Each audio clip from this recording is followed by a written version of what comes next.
Hi. Oh, it's so great to see all your faces.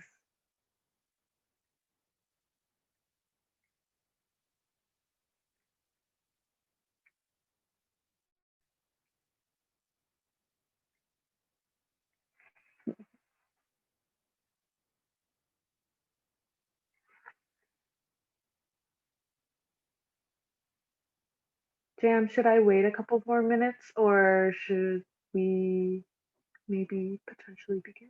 Let's go ahead and begin. And then, I think as people come in, it's easy access points. I think they'll be all right. Okay, awesome.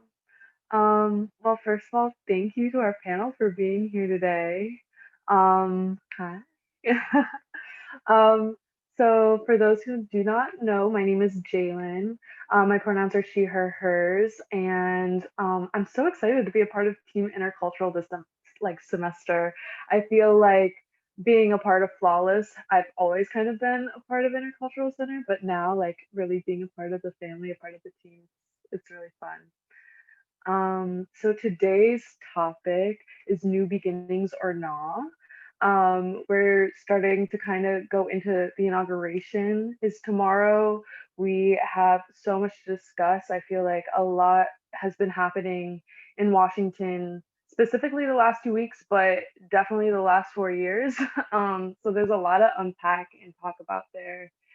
So yeah, I'm so excited to begin. Um, I'm first going to share our live Google form, which is what we do to collect resources that come out of our Tough Topic Tuesday discussions. And from here, I would like to invite anyone to contact me, the moderator, or anyone else privately throughout the event. And you can ask any kinds of questions that you'd like us to ask, or anything else that you would like to comment throughout.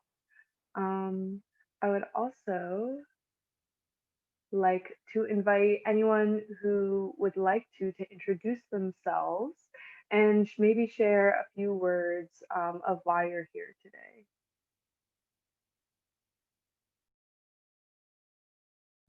I can go. Hi everyone. I'm Emily. I use the she, her pronouns.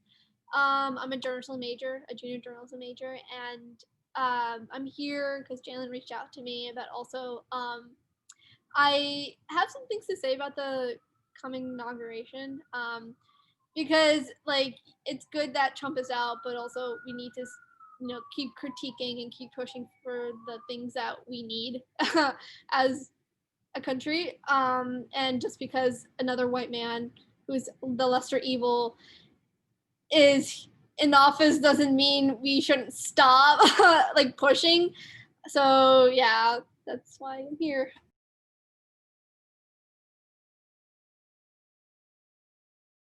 Um, I can go next. I'm AZ. I am a third year creative writing major at Emerson.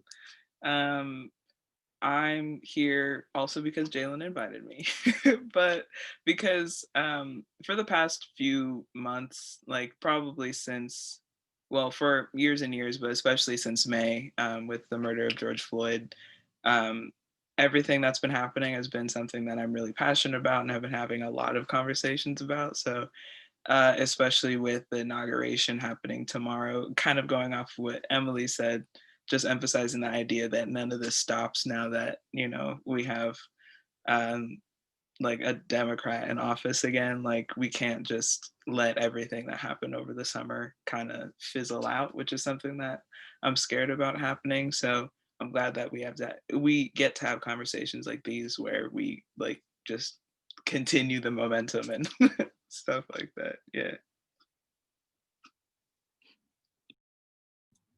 I'll go next. Hi, my name is Rosia. I use she, her pronouns. I am a junior theater education and performance major with a minor in sociology, and Jalen invited me.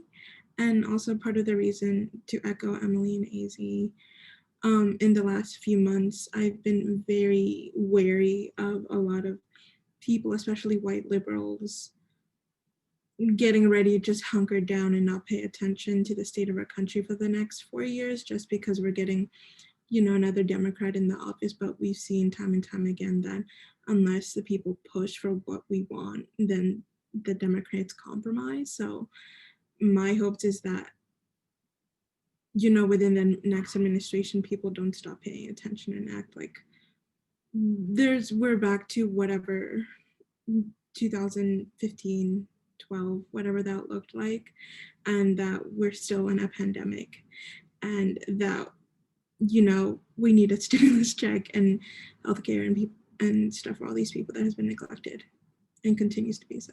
Yeah. Dang, yo, shoot, how do I top that? Like, y'all just leave me in awe. Oh, I'm on the radio. Hi, I'm Jamaica. I go by the He They series. I'm here as intercultural support, but also to be part of today's panel.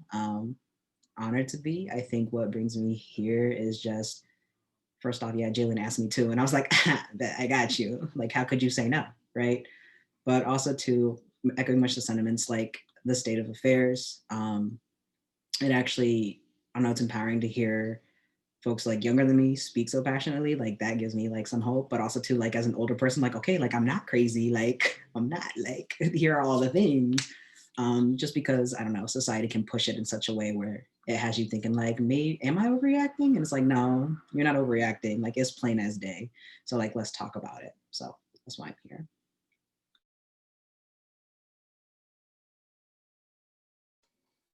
I can introduce myself. Hello, everyone. I am Tamia Jordan, and my pronouns are she, her, and hers, and I'm with Intercultural Student Affairs. And I am here today because, because I care deeply about the fate of humanity, and I feel like conversations like this contribute significantly to inching us forward and closer towards something better.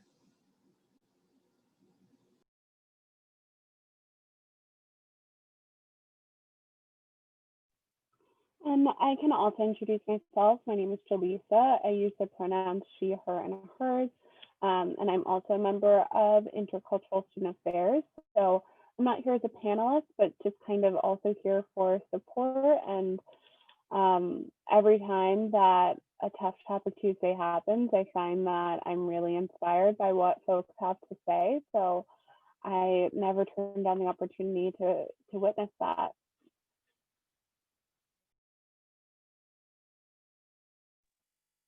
Absolutely, I love all of that. Now I kind of want to share like why I am kind of like doing this event as well. I guess I don't know. I feel like politics is something that at least as someone who identifies as a woman of color and someone who also identifies as being black and biracial, like it's something you cannot ignore. You know what I mean? It's something where you see it in every single context of like your daily life. And I think it's really important to continue conversations about that because as everyone has just kind of said, like there's cause for celebration with this, but also at the same time, it's like you cannot help but be weary of like the intentions of our new president elect, and you want to hold them accountable as well. So I feel like conversations like this also inspire me in some ways to continue new ways of thinking and how to do that, I guess as well. So yeah. Now I want to kind of turn us to our purple table talk and start our questions for today. We kind of did a general check-in and how we're feeling, but let's kind of talk about where we're at with the inauguration specifically.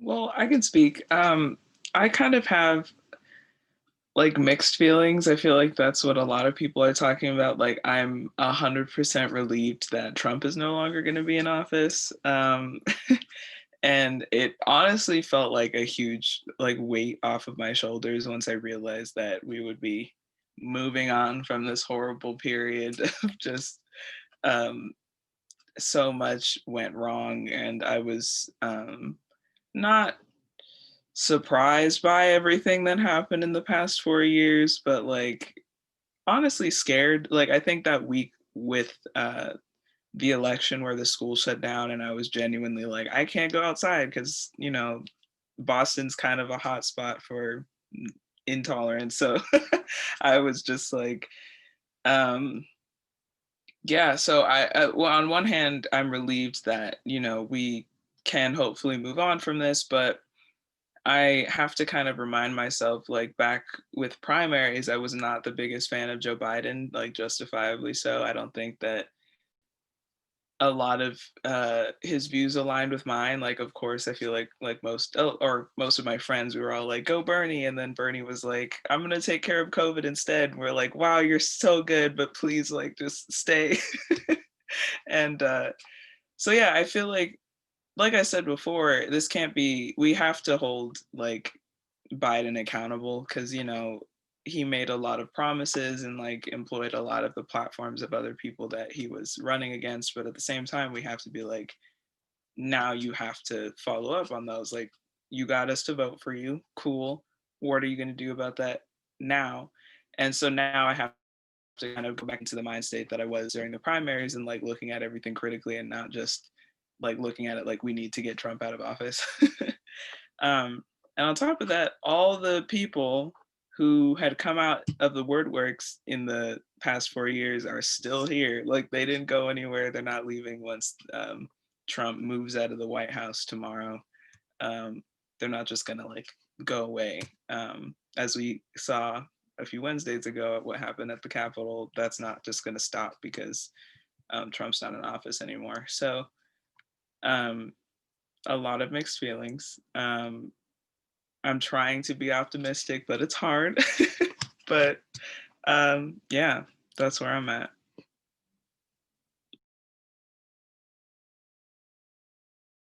Word, yo, to definitely echo the same sentiments about those mixed feelings. So, inauguration's kind of funny to me. It always has been. Like, it's supposed to be like the celebration, right? And like people have like live performers and like, you know, like a whole set list. I'm like, damn, like, are we at a party? Like, but like, I'm trying to think if there was ever an inauguration where I felt like, woo, like, yeah, like, new president. Like, you know what I mean? When it goes back to kind of the bigger story of the state of affairs of our country and what it's always been. So how can I celebrate leadership when every facet of the system doesn't reflect changes that are good for me or people that look like me, right? Um, so I think I have mixed feelings in that sense of what inaugurations have always been for me and how kind of weird it is that it's kind of like a set list to a party and I'm just confused by that. Um, but I'm hoping for, like, I know the theme is supposed to be like America United, like cute, like that's always kind of been the theme. Like our name is United States of America and yet still here we are. So I guess that's part of the cynic in me, right? But kind of echoing to Mia, like I want humanity to do better, or otherwise I wouldn't still be gunning for it, right? Or still hoping or still voting. But kind of what AZ talked about, okay, like step one's done, got Trump out of office. Next steps, let's go.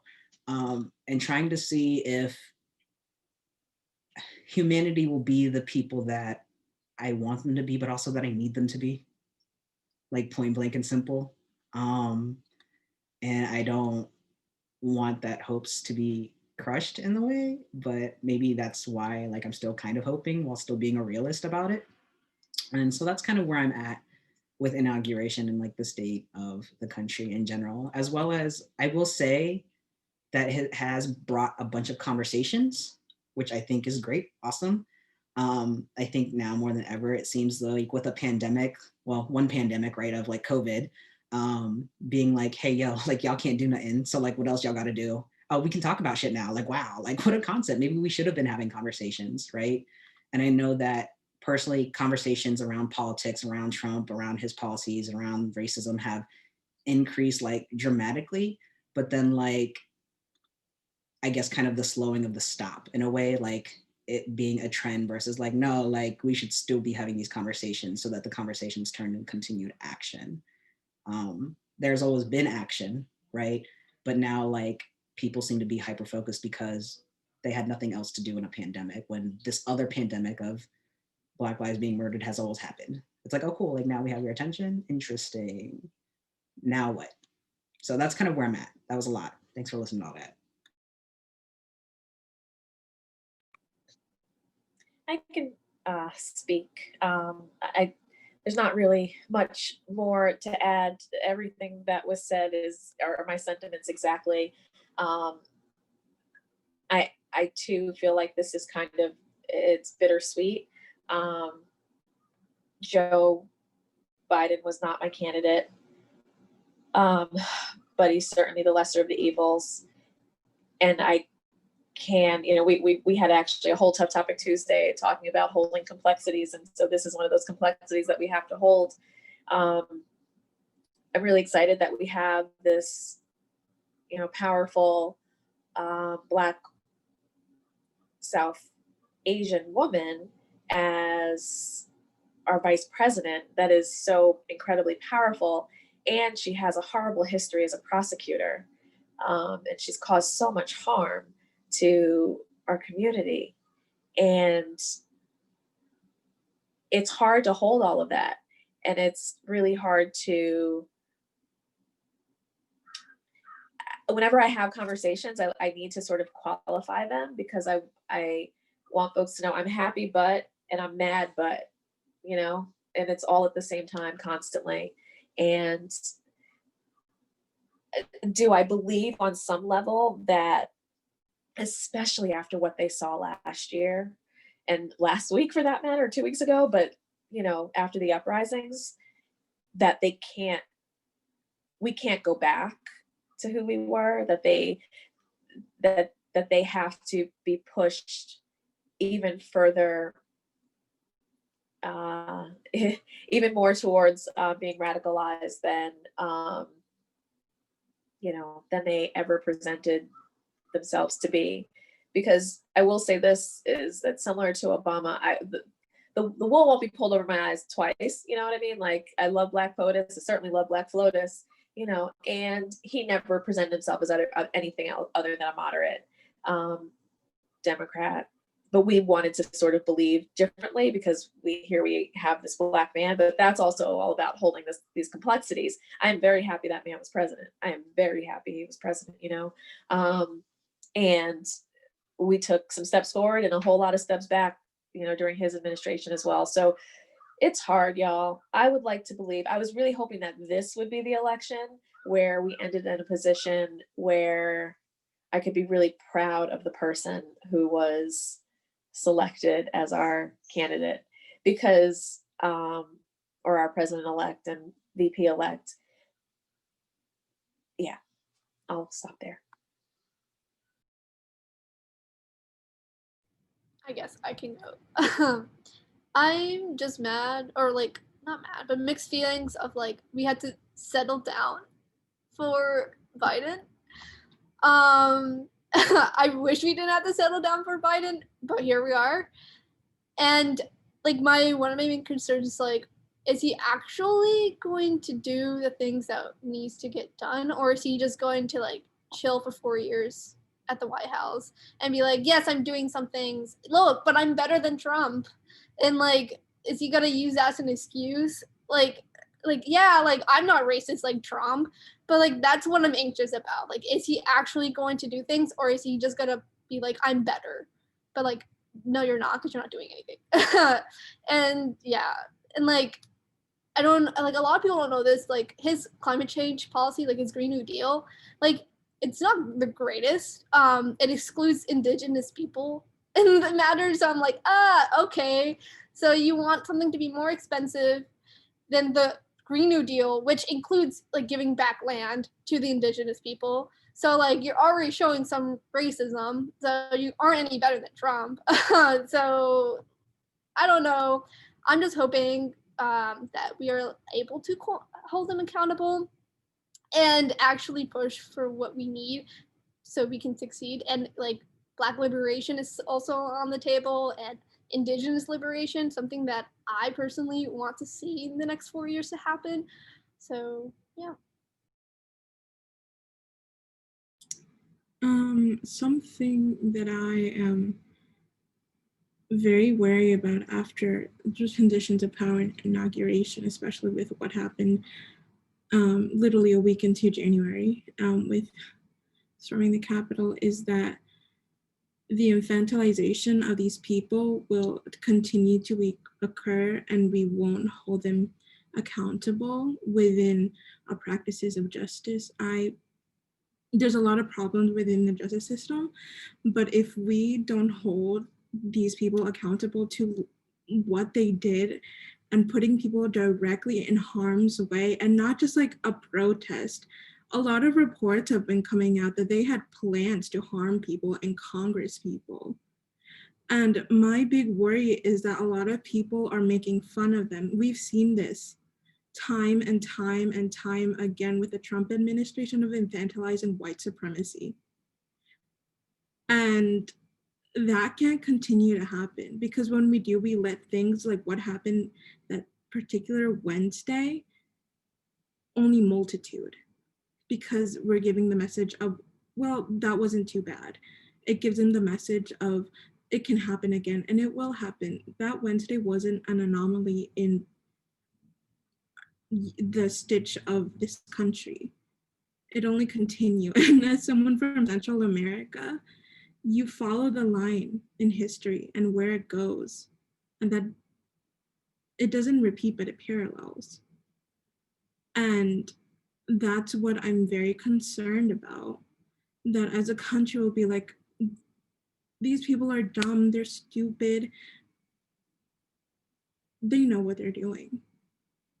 And we need to think critically and come to a reckoning with that it's not only words, it's the actions that these people are taking.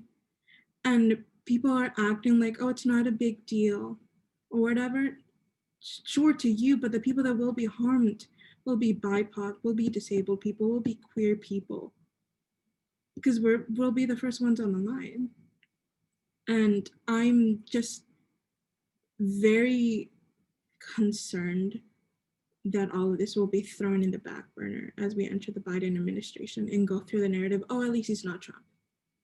So I want to make sure that as a country, we're holding him accountable, because like a lot of people have mentioned, we settled for Biden. I feel like people are forgetting that.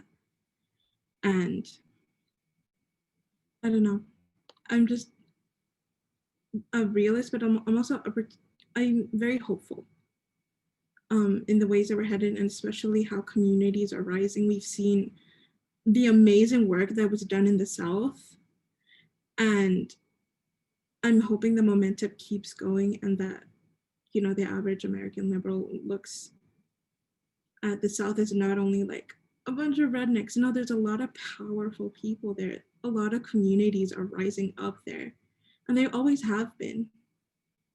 So let's look at where the power and people are, because we've seen it in the past year. We've gone through a lot, but we've also risen a lot. And I don't know, it's just a waiting game of how it all plays out. Wow. Yeah. Yeah. It's kind of, Rocio, you kind of brought up the point of the infantilization of white supremacy. And that's something I didn't necessarily think about in that way, but how people all over the internet were kind of making fun of what happened 2 weeks ago with the riots, like that really kind of irked me, because it's like exactly what you were saying. It's like, this is not a joke. This is real. This is something that is tactical and has been brewing for a very long time and is now kind of starting to erupt. And it's very serious. It's not a joke. So yeah, I think that was very well said. And yeah. So for our next question, do you feel like there's a new beginning on the rise or no with this? We kind of touched on this a little bit, um, kind of with the Biden administration and some of the folks that he's bringing in. Um, some of me is a little hopeful and hoping that, hopefully Biden takes kind of a back seat and allows people, like, brings in people who are willing to do the work. but also exactly what Emily was kind of saying earlier with like, all right, but is it enough? And is it kind of covering all the bases that it needs to cover?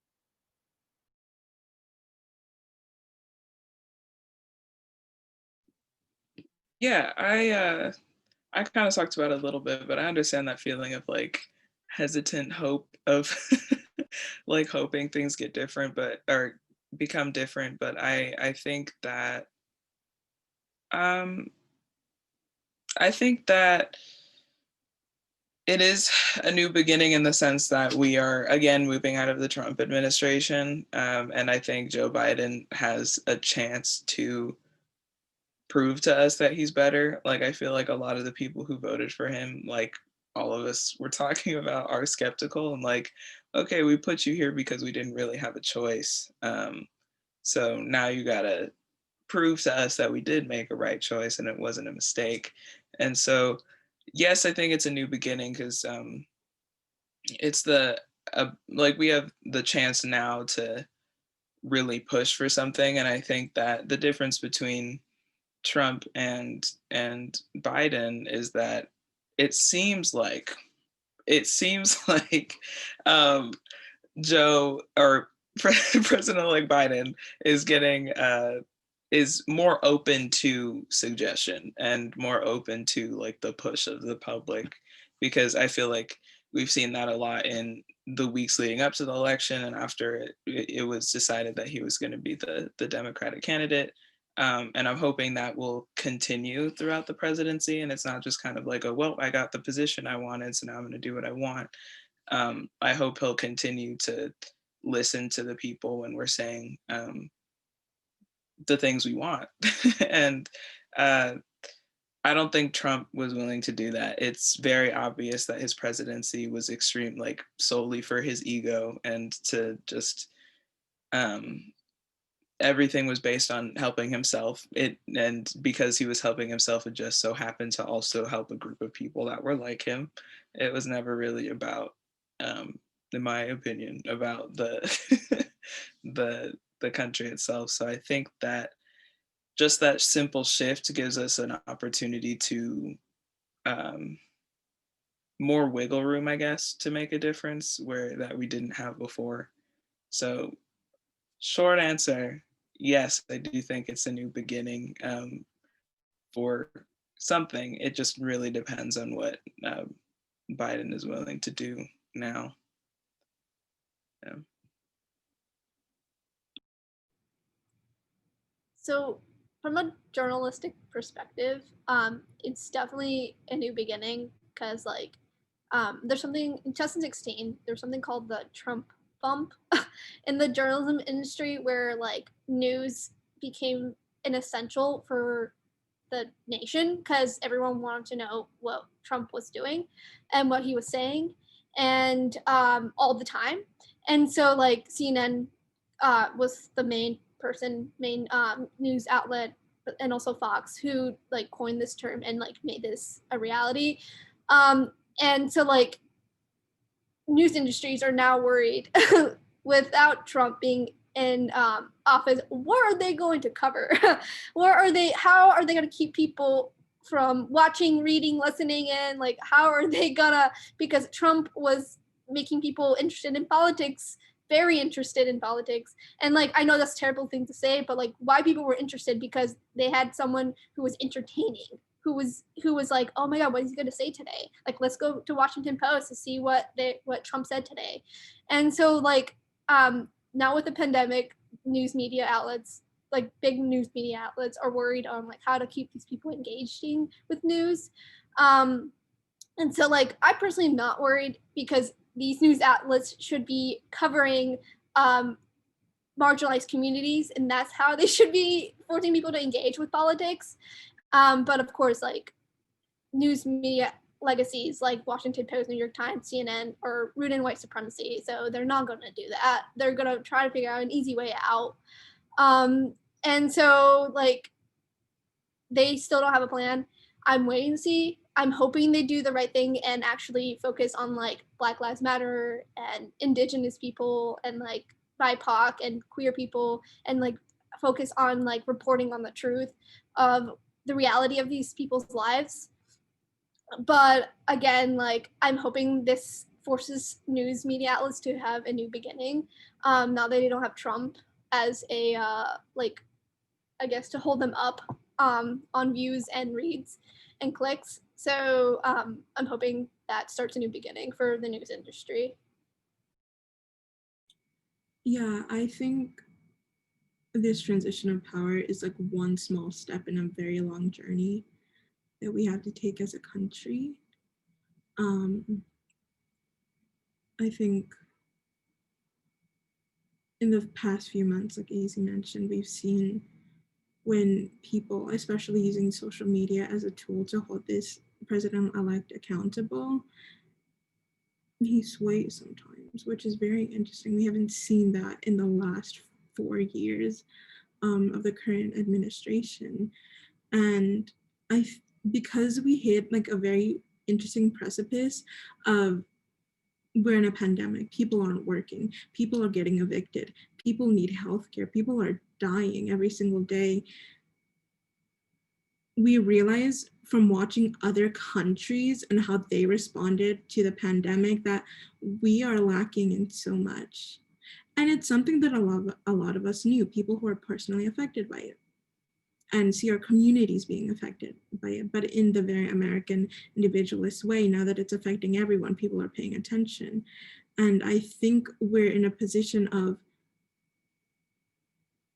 we watched all these countries respond with paid leave, with paying their citizens and making sure they're getting the care they need. And we're realizing, oh, we're not getting any of that. We're not even getting the bare minimum. So with watching that and realizing that as a country, I hope, and I'm seeing that a lot of people now are inclined to demand more of their elected officials. And it's not even the bare minimum, it's literally their job to care and provide for the people. They're elected for a reason. And I really feel as though, and I'm hopeful that now we are in a place where we are demanding more of our politicians. We're demanding that they're doing their jobs instead of standing in the Senate floor for a few hours. I don't know, I don't watch the hearings or whatever. I have better things to do. But I'm really hopeful that we are demanding more of our politicians. They're there for a reason. We've seen even in this last election that if we don't like them, we can simply vote them out. And there's a lot of powerful new young people coming into the Senate that are more bold and demanding and will stand for their community. So different things can exist at once. I'm hopeful, but again, the government of the United States as a whole exists within white supremacy. So it's always important to hold them accountable. And I think with this administration, what we're going to see is people being like, well, they're not Trump. They're not the Senate we had. So be easier on them. I'm like, no. Critique comes out of a place of love. I don't really love this country, but I care for the people in it. So we have to critique and be critical of it. Yeah, I want to follow that and I don't want to follow that because I feel like that was such a mic drop that I just want to kind of let it linger for a second. So many things were said in there. So I will start backwards to go forward. And the backwards is the first thing is that when I hear, you know, as Jam said earlier, when I hear young people speak in this way, so sophisticated, so completely like understanding of, you know, the okey doke that they tried to pull, the wool they tried to pull over our eyes. I just feel like we are truly on the path of better when I hear that. So thank you all for that. I think constantly about the idea of justice delayed is justice denied. I think constantly about the idea of being told to wait over and over and over and over and over and over again. And in the meantime, people are losing their lives, they're dying, and Rocio just put it so well. In the meantime, lives are being lost, and those lives matter. To hear, the counterparts, to hear politicians talk about it, they care about human life, they care about human dignity, they're, pro-life, they're this, that, and the third, except for the lives of the people who are right in front of them. Like, it's like this sort of fictitious life that they care about, or it's a very small circle of life that they care about. And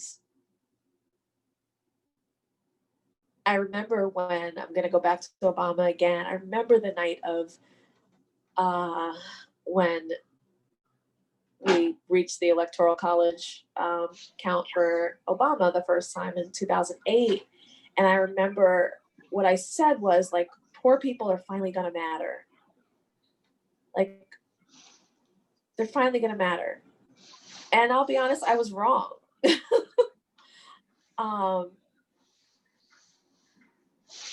Did some things happen? Absolutely.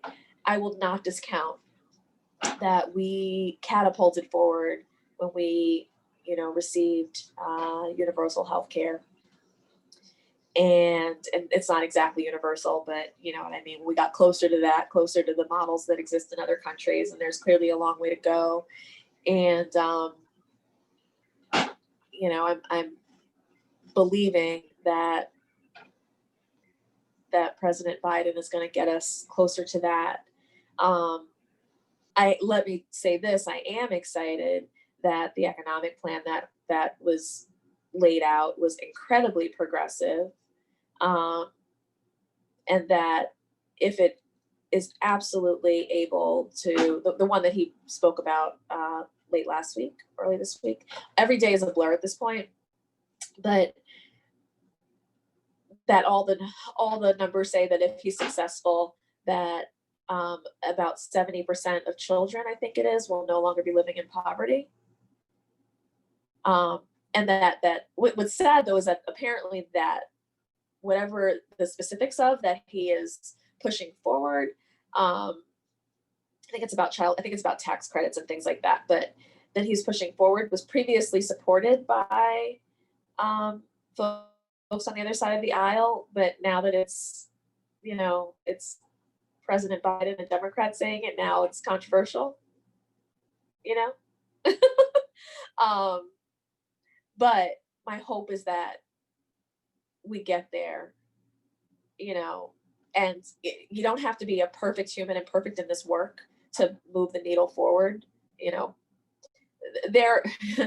What's hard is that I feel like someone on that level has a lot of culpability, a lot of responsibility, and like they're not folks that we ever want to let off the hook per se. So when we say that, you don't have to achieve perfection in order to try to move the needle forward, that perfection isn't the benchmark, because unfortunately perfection stifles a lot of progress. It stops, it forces folks, especially fragile white folks, to just sort of stop in their tracks and not put one foot in front of the other to make things better. So I don't like perfectionism as a rule. However, the folks in public office need to strive for better. That's a different level of responsibility that those folks decided to take on.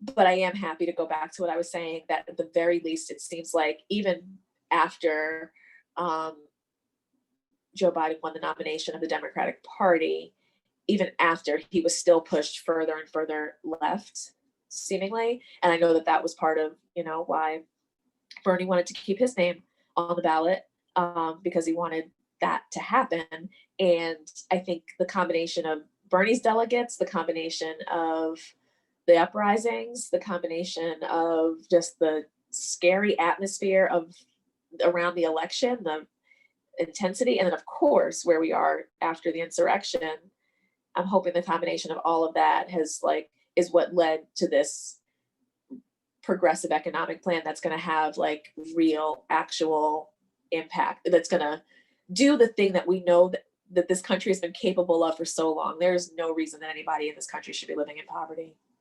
There's absolutely no reason, right? And so for that reason, I'm still believing and I'm still hoping and I'm still supportive of the administration. I will allow them to prove me. I will give them a chance to prove me wrong, that, you know, that they don't at the very least have our best interests in mind.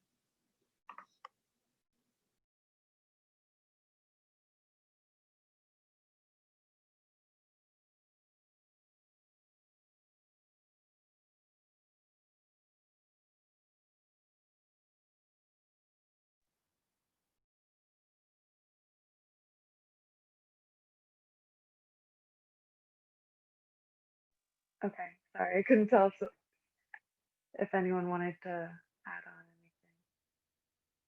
anything. Okay, great. Wow, y'all are leaving me with so much to think about, and it's beautiful. So I want to thank you for that. Moving on to our next, and I think our last question for today. What is your personal reflection of 2020 versus 2021, and what are your hopes and aspirations for 2021?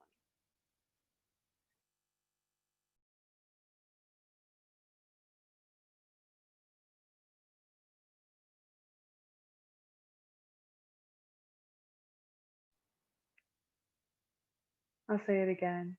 What are your personal what is your personal reflection for 2020 versus 2021, and what are your hopes and aspirations for the future in 2021?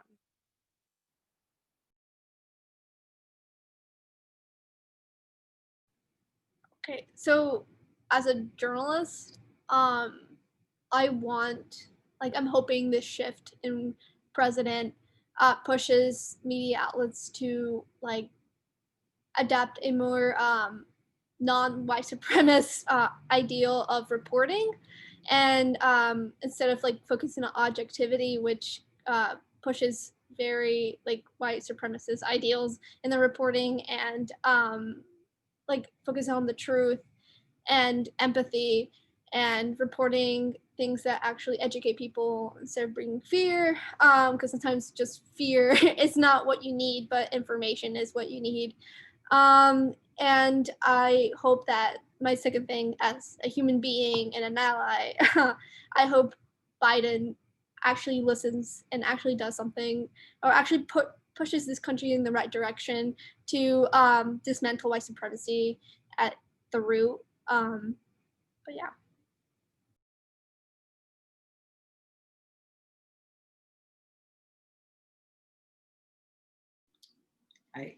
I'm going next. I think it's interesting to think about this question, not only in political perspective, but kind of what Emily hinted at is like on a personal like level, right? Like, I'm like, dang, we are in 2021. Oh my God. It's like the middle of January. Oh, we almost done with like the first month of 2021. What the hell just happened? And so I think it goes very well with the question of like, or this theme of like new beginnings or not, like where are we at? Like everything's kind of blurred, but despite all of like, for me, I guess the time frames overlapping in a way, right? And like this weird Cosmo time frame shift, time warp, whatever you will. The fact that I'm still geared towards hope and aspiration, despite everything, right? I still want and crave better. And I think one of my desires for just like the overall like world in itself is to be able to care for each other just because we care about each other, not because it's a necessity. Like I shouldn't need a reason to need to care about this thing, to care about this person. I shouldn't need the fact that all these terrible things are happening. So my hope is that at somewhere we do realign with our humanity and be like, oh damn, like I just care because you're a living, breathing thing. And you're worthy of that love, respect, and care and that dignity. But that's always been my hope. And so I guess that I too always want to be realigned with that and other folks. Yeah. And I honestly hope that conversations continue because I think part of like the journalism aspect of being educated, right? There's also just the collective wisdom of people. And so when we have conversations like this, like Tough Topic Tuesday, Like the amount of knowledge like y'all are just dropping on me, or like the way that like I know these things in this light, but getting it from your perspective, oh hold out, now we just changing the game, right? Like it's a whole new level. And so I hope that elevation also continues in the form of those conversations, not necessarily to educate, but like that's part of the process. At least for me. I know that there have been plenty of conversations that I've been having with family members just because I come from Ohio, and that's definitely, I have a lot of like Trump supporters in my family, which is confusing to me. And that's a whole different level of complexity of like, what in the hell did you drink the Kool-Aid? I don't understand what the hell happened. Like, I will just like raise like their skin tone to my skin tone. I'm like, I'm confused. Can we talk about it? But you know what? It was necessary conversations, and it was necessary to then set a boundary. And I hope that boundary boundaries continue to be set so that we understand where people are coming from and why those things exist in the way that they do. Why I can comfortably say like, actually, no, like if you do this, that action actually shows you don't care at all. And the consequence for that is this when it comes to me. So those are the continued hopes and aspirations that I hope continue.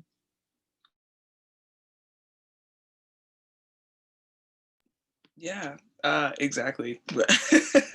Basically, I think going off of that, you said something about like caring about people, and that's just like the end of the day what it should be. And I kept saying this to myself as things were happening in 2020. So this is kind of like my reflection of 2020 is like at the end of the day, I don't know how to convince people of that we should just be caring about other people. And someone said that to me, or I saw it like somewhere, and it was just like, I don't know how to convince people to just care about other people. And I think like with the pandemic and everything, that became like super clear about who like was just willing to, like the pandemic was really the first time the US was just like, hey, maybe not care about just you for a second and like make sure everybody's good. And then everybody, not everybody, but a significant amount of people were like, no, I'm not going to care about other people. Actually, I'm going to do whatever I want. And then now we have this horrible thing that could have been contained a long time ago, but so many, and you see all these societies around the world that are more that value community and like focusing on the community and caring for the community a lot more than the US is right now, doing a lot better because that concept of just like, oh yeah, well, I'm going to wear a mask because I don't want the people around me to get sick if I just so happen to have something. That was just a concept that made sense to them. And then it became like a political argument here. So yeah, I think in talking about like reflections about 2020, I learned a lot about the people that I surrounded myself with.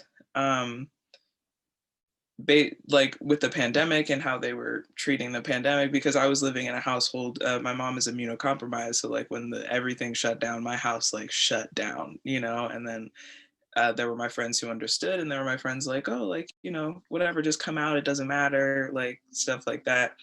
And then not only that, but when Black Lives Matter was kicking up again in May, I had my friends who were just like, oh, Izzy, you've always talked about this since high school. I don't understand why you're still angry about it. And my friends who are like, I want to understand what you're talking about, and I want to understand you. So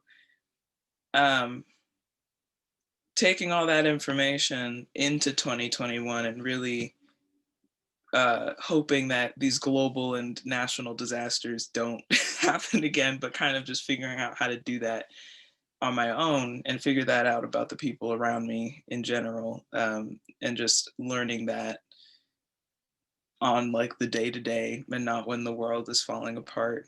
So yeah, those are my aspirations for 2021, is just being more, I guess, mindful about the people that I interact with and the people who are actually down to have conversations like this versus the people who just want to like diminish all the stuff that I think is important. And because honestly, at this point, I do not have the energy for that, and I do not need to be spending my energy on those things. So yeah,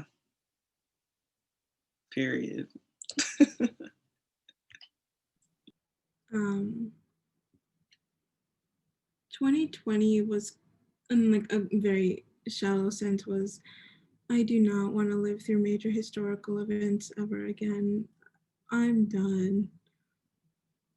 I'm not even 21 yet, and that's too much. That was too much of a year to experience. But what that year really taught me was sometimes people who don't validate your opinions and actually want to hear you talk about these, complexities don't always deserve your energy. I spend a lot of my time, like AZ said, trying to talk to people who were diminishing my voice and trying to make them understand. And there comes to a point of maybe they won't ever understand, but I can find the people who do. And I think I slowly started figuring that out throughout 2020 and being in community with people like-minded who could have these these complex conversations and be able to come from a place of love and understanding and wanting to grow together. I lost my train of thought. But what 2020 really taught me was throughout the summer seeing so many communities coming together and building a network of mutual aid, of providing food, of providing home, of providing supplies, of providing love and support during a pandemic. It was so heartwarming to see amongst, the grave failures of this government to protect its people and to protect, the people they're sworn to protect, and not even a failure because it was designed that way. This, and I've always known it from a very young age that this government doesn't really care about the people, but the people within it seem to care, at least to some degree, and that gives me hope. Because even all of those of us who aren't in political offices, who don't hold, that formal power, can do so much together. And that gives me so much hope that even when at a federal level, everything's in shambles and everything seems to be on fire, on a local level, I know that communities have begun to find each other. And that's so powerful. And moving into 2021, I want to continue seeing that and be able to grow a community like that wherever I go. And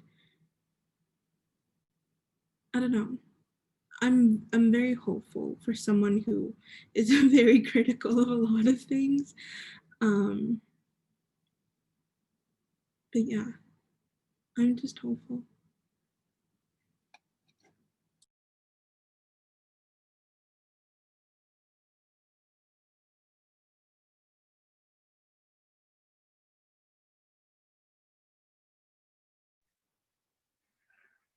Wow. Yeah.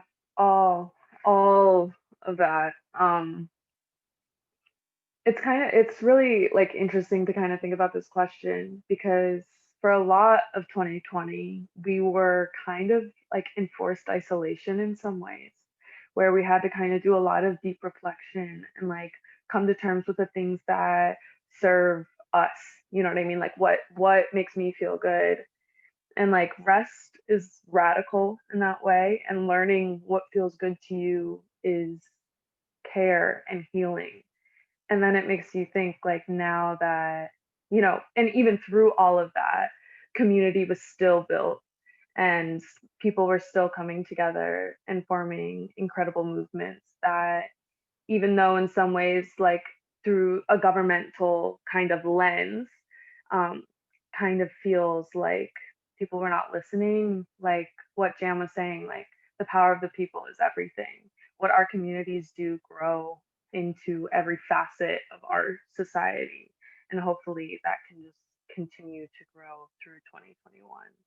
And all change continues to add upon each other. You know what I mean? And like even thinking about Biden and thinking about, some of the things that he plans to do, I'm hoping that will continue to be stepping stones to where we need to go as a country. But yeah. This was an amazing talk today. And I want to thank you all for sharing and really being present and truly digging deep and talking about the things that are not necessarily the easiest to talk about. But I feel like we created a amazing panel where we were able to build off of one another and really listen to each other. And I think that is super powerful in itself. Um, I would like to invite everyone to maybe think and type a song in the chat. That is kind of like that song that I don't know if you guys have this, but at least for me, I have like that song that I listen to that, especially for me, is kind of political and radical and makes me feel good. So maybe we can all share a song. I want to invite us to look at the live Google form again, potentially adding anything that would be resourceful and healing to you. And also, I'd like to talk about kind of some stuff that that the Emerson community has going on tomorrow for kind of the beginning of the inauguration kind of day. So at 9 a.m., we have a kind of grounding pre-inauguration at 9 for with the Center for Spiritual Life. And then also there's Wisdom Wednesdays tomorrow. That's at 11:30 a.m. And you can find both the links on these on MConnect. And we also, for our next Tough Topic Tuesday event, is imposter syndrome. So y'all should really go check that one out as well. And you're all more than welcome to come. So thank you again to our amazing panel. Y'all were like seriously incredible. I love all of you. Y'all dropped me with so much to think about today. I can't wait to like just write down some of the stuff that you've left me with. Yeah. Well, thank you so much. Yeah. I gotta go to my next meeting. I don't even know how to contain myself in the next meeting. I'm like, y'all, I don't even care about this next meeting. I just need y'all to go listen to Tough Topic Tuesday with all the panels that came through. Because no, nothing else matters right now. Go listen to it. Cancel this meeting. Go to the other meeting you should have been at. I'm just saying. Thank you all so much.